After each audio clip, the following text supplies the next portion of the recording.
So you've got a sweet Jeep JL, but you're not into the stock plastic rear bumper. You want something affordable, so naturally pick up a Hooke Road rear bumper, which is the next step in this Jeep transformation. Big thanks to Hooke Road for sending this gear and making this transformation possible. Even bigger thanks to all of you who enjoy my content and come back for more. By far the best way you can support the channel is to subscribe, and even more so if you use my affiliate link in the description when you're ready to purchase a bumper. As always, please leave a comment or DM me on Instagram if you have any questions at all.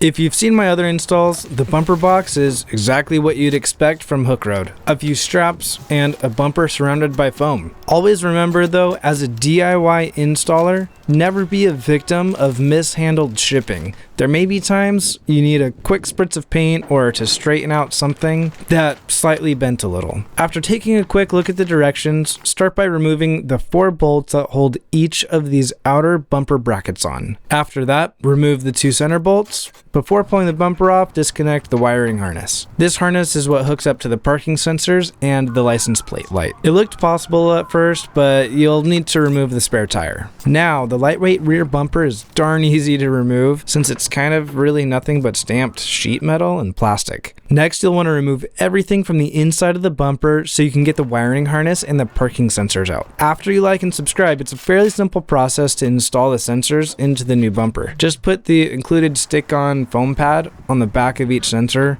mount the sensors in the holes, screw on each of the back plates, and run the wiring to each sensor. Something to note about this bumper, the middle 2 sensors point down and cause the vehicle to think something's always there. So I recommend trying to unplug those 2 middle sensors or cut and reposition the sensor bracket to face straight back. A simple job for a DIYer with an angle grinder. I extended the wiring for the lights on the bumper with the intention of wiring them to the OEM reverse lights, but I'll show you how to do that in another video.